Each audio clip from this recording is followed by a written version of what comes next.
Hello friends, Mahanadi சீரியலில் என்ன நடக்குதுன்னு பார்க்கலாம் வாங்க. வீடியோவை ஸ்கிப் பண்ணாமல் கடைசி வரைக்கும் பாருங்கள். இப்போது இங்கே நம்ம விஜய்க்கு காவேரி உயிரோடு இருக்கிற விஷயம் தெரிஞ்சிருச்சு. கண்டிப்பாக காவேரி தேடி நம்ம விஜய் போவார். எப்பாடு பட்டாவது காவேரி கூட ஒன்று சேர்ந்து வாழ்கிறதுக்கு தான் முயற்சி பண்ணுவார். ஆனால் இப்போது காவேரி எங்கே இருக்காங்க, என்ன பண்ணுறாங்கனால எதுவும் தெரியாது. இப்போதைக்கு ஸ்கூலுக்கு வராங்க அப்படின்ற விஷயம் மட்டும் நல்லாவே தெரிஞ்சிருக்கும்.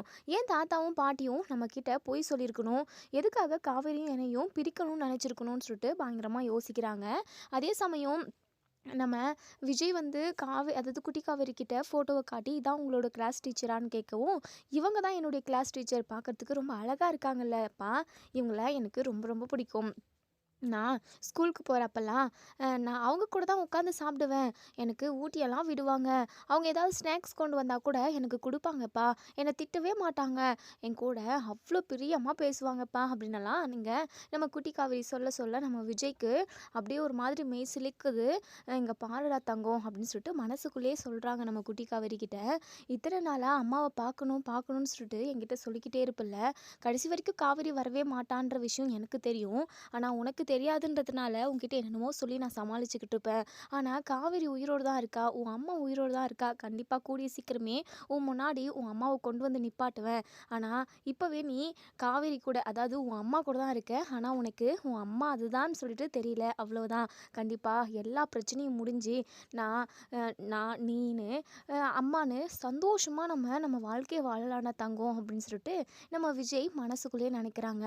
உடனே நம்ம குட்டி காவேரி இருந்துட்டு, அப்பா என்னப்பா யோசிக்கிறீங்க அப்படின்னு சொல்லி கேட்கவும், அது ஒன்றும் இல்லடா தங்கம், அதெல்லாம் ஒன்றும் இல்லை. நீ சொன்ன மாதிரி உன் டீச்சர் ரொம்ப அழகாக இருக்காங்க.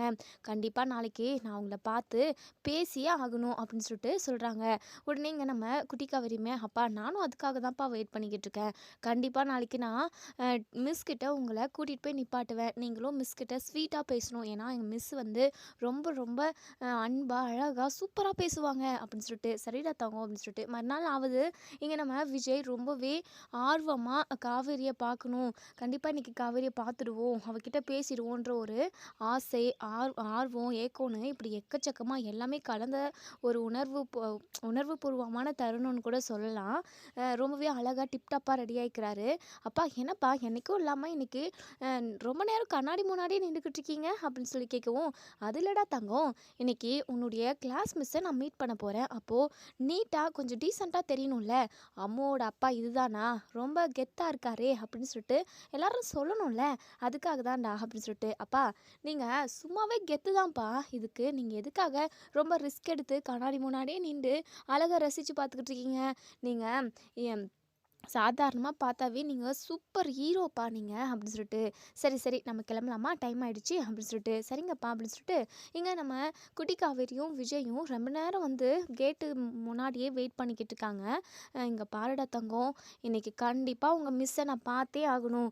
சரிங்கப்பா கண்டிப்பாக பார்க்கலாம். அப்பா உண்மையாகவே என் மிஸ்ஸுக்கிட்ட நீங்கள் பேசுனீங்க அப்படின்னா என் மிஸ்ஸை உங்களுக்கு ரொம்ப ரொம்ப பிடிக்கும். அது மட்டும் இல்லாமல் என் மிஸ்ஸுக்கு இன்னும் கல்யாணமெல்லாம் ஆகலப்பா. நீங்கள் மிஸ்ஸை கல்யாணம் பண்ணிக்கிட்டீங்க அப்படின்னா அவங்க என்னுடைய அம்மாவாயிடுவாங்கள, நம்ம 3 பேரும் சந்தோஷமாக இருக்கலாம். எனக்குமே அம்மா இல்லவே இல்லை. நிறைய பேரண்ட்ஸ் அம்மாவோட, அதாவது நிறைய குழந்தைங்க பேரண்ட்ஸ், அதாவது அம்மா அப்பான்னு 2 பேருமே கூட்டிகிட்டு வருவாங்க. அதெல்லாம் பார்க்க எனக்கு ரொம்ப ரொம்ப ஆசையாக இருக்கும். நான் அம்மா கூட இருக்கணும்னு ஆசையாக இருக்குப்பா. நீங்கள் மிஸ்ஸை கல்யாணம் பண்ணிக்கிட்டீங்க அப்படின்னா எனக்கும் அம்மா கிடைச்ச மாதிரி இருக்கும், உங்களுக்கும் ஒரு நல்ல பெஸ்ட்டு ஃப்ரெண்டு ஒருத்தவங்க கூடவே துணையாக இருக்கிற மாதிரி கிடைச்ச மாதிரி இருக்கும்லப்பா. நீங்கள் இதை பற்றி கொஞ்சம் யோசிங்கப்பா அப்படின்னு சொல்லிட்டு உடனே இங்கே நம்ம விஜய் ஆழ்ந்த யோசனைக்கு போயிடுறாரு. நம்ம காவேரி கூட எப்படியெல்லாம் இருந்தோம், எப்படியெல்லாம் லவ் பண்ணோம், அது மட்டும் இல்லாமல் குட்டி காவேரியோட அம்மா அவதானே அப்படின்னு சொல்லிட்டு இங்கே நம்ம விஜய் பயங்கரமாக யோசனை.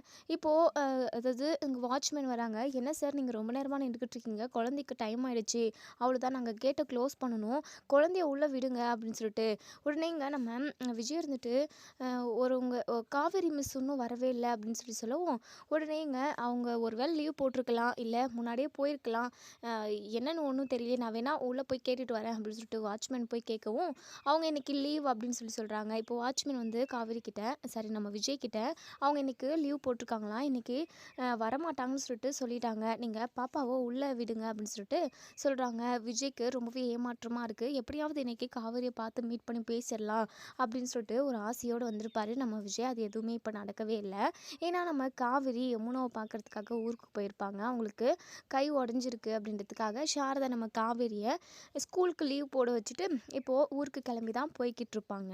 நம்ம விஜய்க்கு ரொம்ப ரொம்ப வருத்தமாக இருக்குது. ச்சே, நேத்தே காவேரியை பார்த்துடலான்னு நினச்சோம், அதுவும் முடியல. இன்னைக்காவது பார்க்கலான்னு நினச்சா இன்னைக்கு லீவ் போட்டிருக்கா, எதுக்காக லீவ் போட்டிருக்குவா அப்படின்னலாம் இங்கே நம்ம விஜய் பயங்கரமாக யோசிக்கிறாங்க. இப்போது இங்கே நம்ம விஜய் இருந்துட்டு, சரி சரி அம்மு, நீ உள்ளே போ, இன்னைக்கு உங்கள் மிஸ்ஸு வரலையா, இன்றைக்கும் மிஸ்ஸை பார்க்க முடியாமல் போயிடுச்சா அம்மு அப்படின்னு சொல்லிட்டு. அப்பா, மிஸ் இல்லாமல் எனக்கும் ரொம்ப போர் அடிக்கும்ப்பா, மிஸ்ஸு இருந்தால் தான் எனக்குமே கிளாஸ் ரூம் போகிறதுக்கே பிடிக்கும், பேசாமல் நானும் உங்கள் கூடவே இன்னைக்கு லீவ் போட்டுட்டு வந்துட்டுமாப்பா அப்படின்னு சொல்லுவோம். நம்ம விஜய் இருந்துட்டு, இங்கே பாருடாமோ, அதெல்லாம் தப்பு, ஸ்கூலை விட்டு லீவெல்லாம் போட்டு நிற்கக்கூடாது, ஏதாவது ஃபங்க்ஷன் இல்லை தவிர்க்க முடியாத ஒரு சுச்சுவேஷன் அப்படின்னா மட்டும்தான் லீவ் போடணும், சரியா?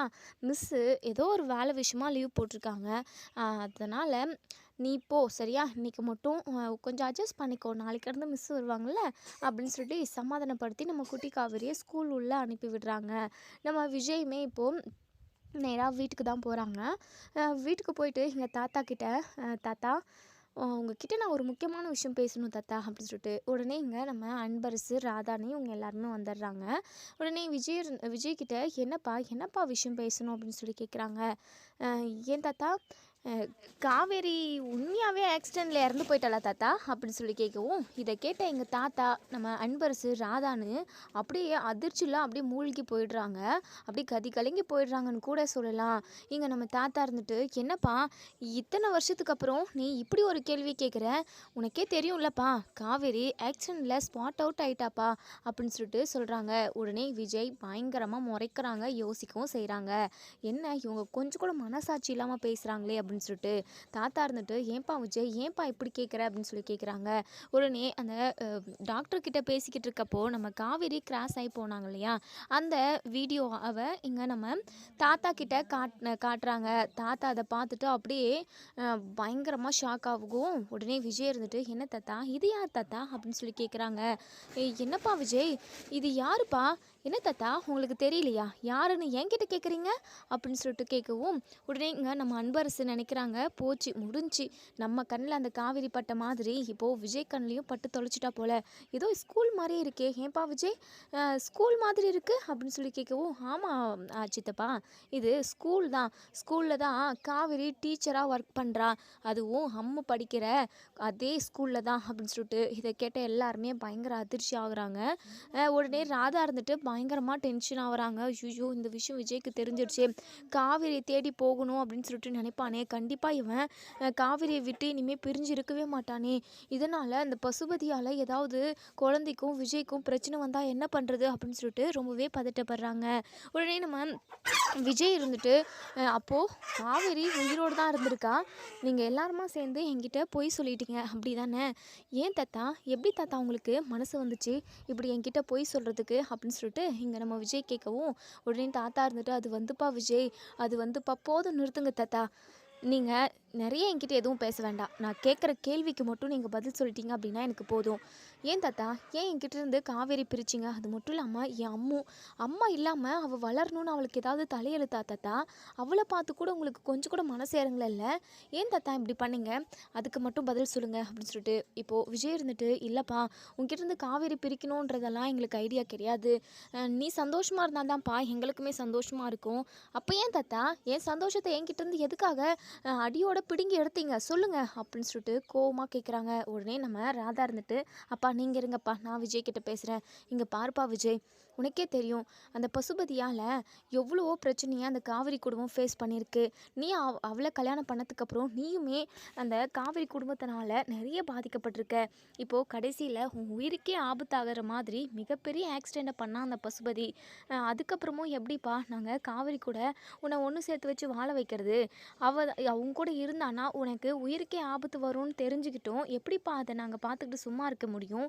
அதுக்காக தான் நான் அம்மா அப்பான்னு எல்லாருமே காவேரி உயிரோடு இருக்கிற விஷயத்த மறைச்சோம் அப்படின்னு சொல்லிட்டு.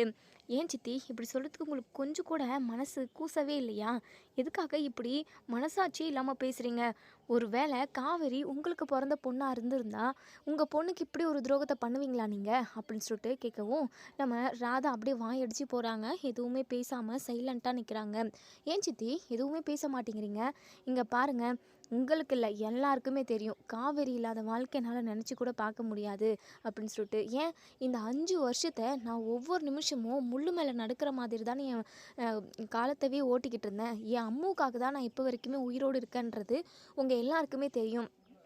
நான் இவ்வளோ கஷ்டப்படுறேன்னு தெரிஞ்சுமே காவேரி உயிரோடு இருக்கிற விஷயத்த இந்த 5 வருஷத்தில் ஒரு நாள் கூட நீங்கள் யாருமே என்கிட்ட சொல்லவே இல்லை பார்த்தீங்களா?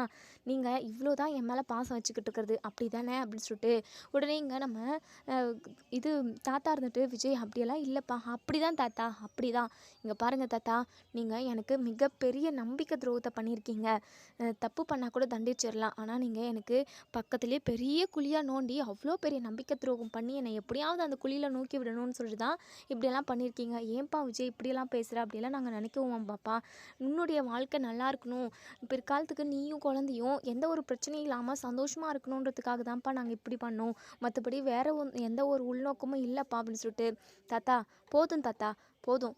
ஆமாம், காவேரிக்கு அதான் ஆக்சிடெண்ட்டில் நாங்கள் 2 பேருமே எப்படியோ ஒன்று எங்கள் 2 பேருமே பிரித்து வச்சுட்டீங்க. நான் இப்போ வரைக்குமே காவேரி நினப்பாக தான் இருக்கேன். காவேரி என்னுடைய நினப்பாக இருப்பாள தாத்தா அப்படின்னு சொல்லிட்டு. உடனே இங்கே நம்ம ராதா இருந்துட்டு, இங்கே பார்ப்பா விஜய், காவேரியும் உன் நினப்பாக இருந்திருந்தா இவ்வளோ நாள் உங்கள் 2 பேரையும் எங்களால் பிரித்து வச்சுருந்துருக்க முடியாதுப்பா. காவேரிக்கு ஆக்சிடெண்ட்டில் எல்லா பழைய ஞாபகங்கள் எல்லாமே மறந்து போச்சுப்பா, மெமரி லாஸ் ஆகிடுச்சி அப்படின்னு சொல்லவும் இதை கேட்ட விஜய் பயங்கரமாக ஷாக் ஆகுறாங்க. என்ன மெமரி லாஸ் ஆகிடுச்சா? ஆமாப்பா, உங்க கூட கல்யாணம் நடந்தது, ஏன் அவளுக்கு குழந்தை பிறந்ததுன்னு, ஏன் அவங்க அப்பா இறந்து போனதுன்னு அது எதுவுமே ஞாபகத்துக்கு இல்லை. காவேரிக்கு எல்லாமே மறந்து போச்சு. அதை வச்சு தான்ப்பா எப்படியாவது உன்னை அவகிட்டேருந்து பிரிச்சிடணும், பசுபதி கிட்டேருந்து உன்னுடைய உயிரை காப்பாற்றணுன்றதுக்காக நாங்கள் இப்படி பண்ணோம் அப்படின்னு சொல்லிட்டு. போதும் சித்தி, நீங்கள் பண்ண தப்புக்கு நீங்கள் நியாயமெல்லாம் சொல்லி விளக்கமெல்லாம் கொடுக்கவே கொடுக்காதீங்க. நீங்கள் எவ்வளோ தான் விளக்கம் கொடுத்தாலும் அதை என்னால் ஏற்றுக்க முடியாது. போதும் தாத்தா, இது வரைக்கும் நான் பட்ட கஷ்டமெல்லாம் போதும். காவேரி இருக்கிற இடத்துல தான் நான் இருப்பேன். செத்தாலும் சரி பொழைச்சாலும் சரி அது காவேரி கூட மட்டும்தான். இங்கே பார்ப்பா விஜய், நான் சொல்கிறத கேளுப்பா. 5 வருஷம் எந்த ஒரு பிரச்சனையும் இல்லாமல் இருந்துட்டோம். இனிமேல் நீ காவேரி கூட ஒன்று சேர்ந்து வாழ போகிற அப்படின்ற விஷயம் அந்த பசுபதிக்கு தெரிஞ்சது அப்படின்னா அவங்களுக்கு கொடுக்க வேண்டிய பிரச்சனை அதாவது எல்லாமே எல்லா கஷ்டத்தையுமே அவன் உனக்கும் சேர்த்து கொடுப்பான்ப்பா. நீ மட்டும் கஷ்டப்படுறது மட்டும் இல்லாமல் குழந்தையும் சேர்ந்து கஷ்டப்படும்ப்பா அப்படின்னு சொல்லிட்டு சொல்லவும், போதும் தாத்தா, இதுக்கப்புறம் நீங்கள் என்ன சொன்னாலும் நான் கேட்க மாட்டேன். உங்கள் மேலே வச்சுக்கிட்டு இருந்த பாசம் மரியாதை நம்பிக்கைன்னு எல்லாமே போச்சு. எல்லாத்தையுமே நீங்கள் குழி தோண்டி புதைச்சிட்டிங்க. இதுக்கப்புறம் நான் இந்த வீட்டில் இருக்கிறதுல எந்த ஒரு பிரயோஜனமும் இல்லை. இங்கே பாருங்கள் தாத்தா, நீங்கள் எப்போவோ என் மனசுலேருந்து, அதாவது காவேரி இப்போ உயிரோடு இருக்கான்ற விஷயம் தெரிஞ்சதுக்கப்புறம் நீங்கள் எல்லாருமே என் மனசுலேருந்து போயிட்டீங்க. உங்களுக்காக இனிமேல் நான் எதுவுமே செய்ய போகிறது கிடையாது. நான் என் காவேரி தேடி போகிறேன் அப்படின்னு சொல்லிட்டு ட்ரெஸ்ஸை எல்லாத்தையுமே பேக் பண்ணுறதுக்காக ரூம்குள்ளே போகவும் உடனே பின்னாடியே நம்ம ராதா அதுக்கப்புறம் தாத்தான்னு இவங்க எல்லாருமே கெஞ்சுறாங்க. தாத்தா இருந்துட்டு, இங்கே பார்ப்பா விஜய், உன் காலில் கூட விழுந்து மன்னிப்பு கேட்குறேன். தயவு செஞ்சு இப்படி ஒரு விஷயத்த முடிவு பண்ணி நீ இங்கேருந்து போகாதப்பா. நீ இல்லைன்னா கண்டிப்பாக எங்களுக்கு எதுவுமே இல்லைப்பா. உனக்காக தான்ப்பா நாங்கள் இருக்கோம். உன்னுடைய சந்தோஷம் மட்டும்தான் எங்களுக்கு முக்கியம்னு நாங்கள் வாழ்ந்துக்கிட்டு இருக்கோம். அதுக்காக இப்படி பண்ணிட்டோம். அதுக்காக நீ இவ்வளோ பெரிய தண்டனை எங்களுக்கு கொடுக்கணுமாப்பா அப்படின்னு சொல்லவும் உடனே இங்கே நம்ம விஜய் இருந்துட்டு, போதும் தாத்தா, உங்கள் வாயால் எதுவுமே பேசவே பேசாத. தயவு செஞ்சு என்னால் விட்டுருங்க. அம்மு அம்மு வரட்டும். வீட்டுக்கு வந்ததுமே நானும் அம்மாவும் இங்கேருந்து கிளம்புறோம். நான் காவேரி தேடி போக போகிறேன் தாத்தா அப்படின்னு சொல்லிட்டு இங்கே நம்ம விஜய் சொல்லவும், எவ்வளோ சொல்லியுமே விஜய் கேட்கல. திங்ஸ் எல்லாத்தையுமே பேக் பண்ணியாச்சு. இப்போது ஈவினிங் போயிட்டு அம்மாவை கூட்டிகிட்டு வரதுக்காக போகிறாங்க. எங்கள் தாத்தா பயங்கரமாக அழுதுகிட்டு இருக்காங்க. ராதா இருந்துட்டு, அப்பா இதுக்கப்புறமும் விஜயை நம்மளால் அடக்கி வைக்கவும் முடியாது, காவேரி கிட்டேருந்து பிரித்து வைக்கவும் முடியாது. இனிமேல் நம்ம கையில் எதுவுமே இல்லைப்பா, எல்லாமே அந்த கடவுள் தான் பார்த்துக்கணும். அம்மா விஜய் கூடவே இருந்து விஜயோட உயிருக்கு எந்த ஆபத்தும் இல்லாமல் பார்த்துக்கணும்ப்பா. வேறு வழியே இல்லை. நம்ம எவ்வளோ சொன்னாலும் விஜய் கேட்க மாட்டான். நம்ம அவனுக்கு மிகப்பெரிய துரோகத்தை தான்ப்பா பண்ணியிருக்கோம். எந்த ஒரு மனுஷனுமே தனக்கு பிடிச்ச பொருளையே விட்டு கொடுக்கறதுக்கு ரொம்பவே கஷ்டப்படுவாங்க. அது மட்டும் இல்லாமல் விஜயோட உயிர் சந்தோஷம் எல்லாமே காவேரி தான். அவகிட்டேருந்து 5 வருஷம் நம்ம பிரித்து வச்சுட்டோம். இந்த 5 வருஷத்தில் நம்ம அதாவது காவேரியை விஜய் பிரிஞ்சு எவ்வளோ கஷ்டப்பட்டிருப்பான். அது வலியெல்லாம் அவனுக்கு அழியாத தீராத வலிப்பா. கண்டிப்பாக அவன் நம்ம என்ன சொன்னாலும் கேட்க மாட்டான். நீங்கள் கொஞ்சம் மனசை தேத்திக்கோங்க. நடக்கிறது நடக்கட்டும். எது நடந்தாலும் எல்லாமே நல்லதுக்குன்னு நம்ம நினைப்போம்ப்பா அப்படின்னு சொல்லிட்டு இங்கே நம்ம தாத்தாக்கு ஆறுதல் சொல்லிக்கிட்டு இருக்காங்க. இப்போது இங்கே நம்ம குட்டி காவேரியுமே கூட்டிக்கிட்டு நம்ம விஜய் வராங்க. எப்போவுமே நம்ம விஜய் நம்ம குட்டி காவேரி கூட ஏதாவது பேசிக்கிட்டே வருவாங்க. இப்போது நம்ம குட்டி காவேரி கவனிக்கிறாங்க.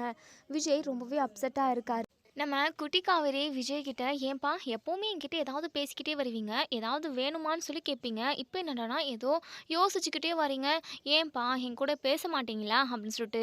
அப்படி இல்லைடா தங்கம், அதெல்லாம் ஒன்றும் இல்லை, நான் ஏதோ ஒரு வேறு டென்ஷனில் இருந்துட்டேன். என்னப்பா டென்ஷன்? அதெல்லாம் ஒன்றும் இல்லைடா, நீ வா, நம்ம அதாவது உங்ககிட்ட நான் ஒரு முக்கியமான விஷயம் சொல்லணும், அது வீட்டுக்கு போய் சொல்கிறேன் அப்படின்னு சொல்லிட்டு. அதுக்கப்புறம் வீட்டுக்கும் போயிடுறாங்க. இங்கே பாரு குட்டி காவேரி, இனிமேல் நம்ம இந்த வீட்டில் இருக்க மாட்டோம், நம்ம புது வீட்டுக்கு போக போகிறோம் அப்படின்னு சொல்லிட்டு. என்னப்பா சொல்கிறீங்க? ஏன், இந்த வீடுமே ரொம்ப நல்லா தானே இருக்குது, அழகாக தானே இருக்குது, இங்கே இருக்கலாமே அப்படின்னு சொல்லிட்டு. இங்கே பாரு, அப்பா சொல்கிறத கேட்பியா மாட்டியா? இல்லைனா நான் சொல்கிறத கேட்கல அப்படின்னா நான் உங்க கூட பேசவே மாட்டேன் போ அப்படின்னு சொல்லிட்டு நம்ம விஜய் முறுக்கிக்கிட்டு உட்காந்துக்குவோம். உடனே நம்ம குட்டி காவேரி நம்ம விஜயோட 2 கன்னத்துலேயுமே கையை வச்சு, அப்பா இங்கே பாருங்கப்பா, நீங்கள் என்ன சொன்னாலும் நான் கேட்பேன்ப்பா, எனக்கு இருக்கிற ஒரே சந்தோஷம் நீங்கள் தானே, நீங்கள் என்ன சொன்னாலும் நான் கேட்பேன்ப்பா அப்படின்னு சொல்லிட்டு விஜய் கிட்ட நம்ம குட்டி காவேரி அழகாக சொல்கிறாங்க. நம்ம விஜய்க்கு கண்ணெல்லாம் கலங்கிடுது. இங்கே பாருடா தங்கம், இன்னும் கொஞ்ச நாளில் நீ நினச்சது, நீ ஆசைப்பட்டது நடக்கவே நடக்காதுன்னு நான் நினச்சது, திரும்ப வரவே வராதுன்னு நினச்சது விஷயம்லாம் நமக்கு கைகூடி வரப்போகுது, நம்ம சந்தோஷமாக இருக்க போகிறோம் காவேரி அப்படின்னு சொல்லிட்டு. உடனே இங்கே நம்ம குட்டி காவேரி, என்னப்பா என்னென்னமோ பேசுகிறீங்க, எனக்கு ஒன்றும் புரியல, ஆனால் எல்லாமே சந்தோஷப்படுற மாதிரி விஷயம் நடந்தால் எனக்குமே ரொம்பவே ஹாப்பியாக இருக்கும்ப்பா அப்படின்னு சொல்லிட்டு நம்ம காவேரி சொல்கிறாங்க. இப்போது தாத்தா இருந்துட்டு, இங்கே பாருப்பா விஜய், தயவு செஞ்சு இங்கேருந்து போகாதப்பா அப்படின்னு சொல்லிட்டு. தாத்தா, அவங்கக்கிட்ட நான் பேச வேண்டியது எல்லாமே பேசியாச்சு, இதுக்கப்புறமும் நீங்கள் என்கிட்ட தயவு செஞ்சு இப்படியெல்லாம் எதுவும் கேட்டுக்கிட்டு இருக்காதீங்க. என்னப்பா அப்போது தாத்தா நம்ம கூட வரமாட்டாங்களா அப்படின்னு சொல்லிட்டு. உடனே இங்கே நம்ம விஜய் இருந்துட்டு, இங்கே பாரு அம்மோ, நான் சொன்னது உனக்கு ஞாபகத்தில் இருக்குல்ல, நான் என்ன சொல்கிறேனோ அது கேட்கணும்னு நான் சொல்லியிருக்கேன், சரிங்கப்பா அப்படின்னு சொல்லிட்டு போயிட்டு இங்கே திங்ஸ் எல்லாம் எடுத்துக்கிட்டு பேக்கெல்லாம் தூக்கிக்கிட்டு நம்ம குட்டி காவேரியை கையை பிடிச்சிக்கிட்டு வா போகலாம் அப்படின்னு சொல்லிட்டு வீட்டை விட்டு வெளியே வரவும், பின்னாடி நம்ம தாத்தா ராதான்னு அழுதுகிட்டே வேண்டாம்ப்பா வேண்டாப்பான்னு சொல்லிக்கிட்டே வராங்க. இப்போ நம்ம விஜய் தாத்தா கிட்ட இங்கே பாரு தாத்தா, இங்கே பாருங்க தாத்தா, நான் காரை மட்டும் எடுத்துகிட்டு போகிறேன், இந்த வீட்டில் இருந்து நான் ஒரு துரும்பு கூட எடுத்துகிட்டு போகல, கார் மட்டும் நான் என் குழந்தைக்காக, நான் தனியாக இருந்திருந்தேன் அப்படின்னா நடந்தே கூட போயிட்டுருப்பேன், என் குழந்தைக்காக காரை மட்டும் நான் எடுத்துக்கிறேன் அப்படின்னு சொல்லிட்டு. என்னப்பா விஜய், அது எல்லாமே உனக்கு தானப்பா, இந்த வீடு எல்லாமே உனக்கு தானப்பா அப்படின்னு சொல்லிட்டு. வேண்டாம் தாத்தா, எனக்கு எதுவுமே வேண்டாம், நான் இந்த காரை மட்டும் எடுத்துக்கிட்டு போகிறேன் அப்படின்னு சொல்லிட்டு. இப்போ நம்ம விஜய் அங்கேருந்து கிளம்பி போயிடுறாங்க. எங்கே போகிறதுனே தெரியல. கண்டிப்பாக ஸ்கூலுக்கு காவேரி வந்து தான் ஆகணும், காவேரி வந்தா அப்படின்னா கண்டிப்பாக மீட் பண்ணி நம்ம பேசலாம் அப்படின்னு சொல்லிட்டு. இப்போது நம்ம குட்டி காவேரி இருந்துட்டு, அப்பா என்னப்பா பிரச்சனை, ஏன்ப்பா நீங்கள் இவ்வளோ கோவமாக இருக்கீங்க, தாத்தாலாம் அழுதுகிட்டே இருந்தாங்க, ஏதாவது பிரச்சனையாப்பா, ஏன் தாத்தா ஏன்ப்பா நம்ம கூட தாத்தாலாம் வரல அப்படின்னு சொல்லிட்டு. இங்கே பாரு மாமு, உனக்கு அம்மாவை பார்க்கணுமா, அம்மா கூட இருக்கணுமா, இல்லை தாத்தா கூட இருக்கணுமா அப்படின்னு சொல்லிட்டு.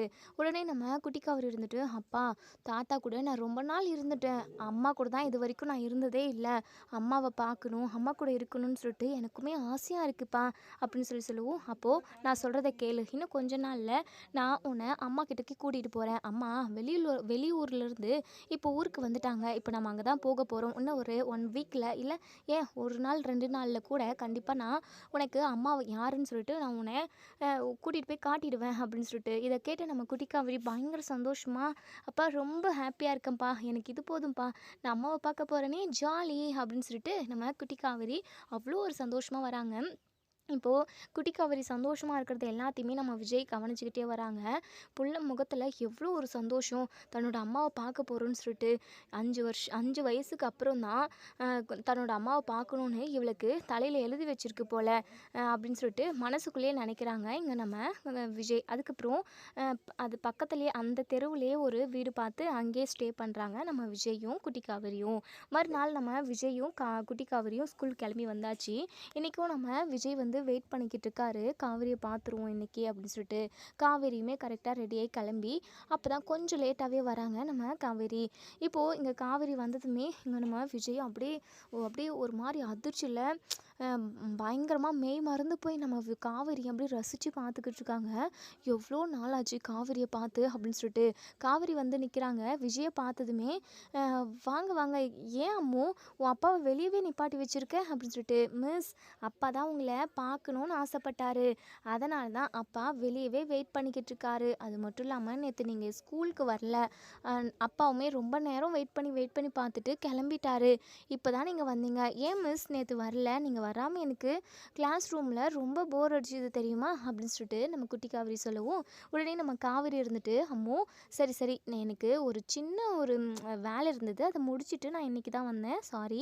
இனிமேல் நான் எப்போவுமே லீவ் போட மாட்டேன் சார். உங்கள் குழந்தை ரொம்ப ரொம்ப ஸ்வீட் சார். உண்மையாகவே சொல்கிற பேச்செல்லாம் கேட்டுக்கிட்டு ரொம்ப அழகாக அடமெண்ட் பண்ணாமல் ரொம்ப சூப்பராக கோஆப்ரேட் பண்ணுறாங்க. நல்லா ட்ராயிங்குமே பண்ணுறாங்க. உங்கள் பொண்ணு ரொம்ப நல்லா படித்து பெரிய ஆளாக வருவாங்கங்க அப்படின்னு சொல்லிட்டு நம்ம காவேரி விஜய் கிட்ட சொல்லுவோம். விஜய் அப்படியே அப்படியே கண்ணில் இருந்து தண்ணி வருது. அழுதுகிட்டே இங்கே காவேரியை பார்க்குறாங்க. ஏன் சார், எதுக்காக அழுகுறீங்க அப்படின்னு சொல்லிட்டு. இங்கே விஜய் இருந்துட்டு, காவேரி அப்படின்னு சொல்லிட்டு. இப்போது இங்கே நம்ம காவேரின்னு கூப்பிட்ட உடனே காவேரிக்கு ஒரு மாதிரி பழைய ஞாபகங்கள்லாம் திரும்ப வர மாதிரியே இருக்குது. ஆனாலும் தெளிவாக புரியல. அஹ் கா இவங்கள இவங்க அடிக்கடிக்கு நம்ம கனவுல வருவாங்க. அது மட்டும் இல்லாமல் இவரை பார்த்தாவே ஒரு மாதிரி மெய் சிலிர்க்குதே, என்னவோ ஒன்று பண்ணுதே அப்படின்னு சொல்லிட்டு. உடனே நம்ம காவேரி இருந்துட்டு, அம்மோ உன் அப்பாவோட பேர் என்ன சொன்ன? விஜய் அப்படின்னு சொல்லிட்டு. விஜய்ன்ற பேரை கேட்டாலுமே நம்ம காவேரிக்கு ஒரு மாதிரி இருக்கும், உடம்பெல்லாம் அப்படியே ஷேக்கன் பண்ணுற மாதிரி இருக்கும். அந்த மாதிரி தான் ஃபீல் பண்ணுறாங்க. உங்கள் பேரை நான் எங்கேயோ கேள்விப்பட்ட மாதிரி இருக்குது அப்படின்னு சொல்லிட்டு. உடனே இங்கே நம்ம விஜய் இருந்துட்டு, காவேரி நான் தான் உன் புருஷன் அப்படின்னு சொல்லிட்டு. இதை கேட்டு நம்ம காவேரி பயங்கரமாக அதிர்ச்சி ஆகுறாங்க. என்ன சார், என்னென்னமோ பேசிக்கிட்டு இருக்கீங்க குழந்தைய பக்கத்தில் வச்சுக்கிட்டு. ஆமாம் காவேரி, நீ தான் என் பொண்டாட்டி. உனக்கு ஆக்சிடெண்ட் ஆனதில் மெமரி லாஸ் ஆகிடுச்சு. அதில் உனக்கு கல்யாணம் ஆன விஷயம், குழந்தை பிறந்த விஷயம்னு எல்லாத்தையும் நீ மறந்துட்ட. இதோ இங்கே நிற்கிறாளே அம்மு, காவேரின்னு தான் இவளுக்கு பேர் வச்சுருக்கேன். இவ தான் நம்மளோட குழந்தை, நமக்கு பிறந்த குழந்தை காவேரி அப்படின்னு சொல்லிட்டு. அவங்க வாழ்க்கையில் என்னெல்லாம் நடந்ததோ அக்ரிமெண்ட்டில் ஸ்டார்ட் பண்ணி கடைசி ஆக்சிடெண்ட் ஆன வரைக்குமே எல்லாத்தையுமே சொல்கிறாங்க. இதை கேட்டு நம்ம காவேரிக்கு கொஞ்சம் கொஞ்சமாக எல்லா ஞாபகமும் வந்துடுது. அது மட்டும் இல்லாமல் ஃபோட்டோஸ் வீடியோஸ்னு எல்லாத்தையுமே காட்டவும் நம்ம காவேரியுமே ரொம்பவே சந்தோஷமாக வந்து விஜயை கட்டி பிடிச்சிக்கிறாங்க. காவேரிக்குமே எல்லா ஞாபகமும் வந்துடுது. உடனே நம்ம குட்டி காவேரி பயங்கர சந்தோஷமாக இருக்காங்க. நம்மளோட அம்மா வந்துட்டாங்க, இவங்க தான் நம்ம அம்மாவா அப்படின்னு சொல்லிட்டு.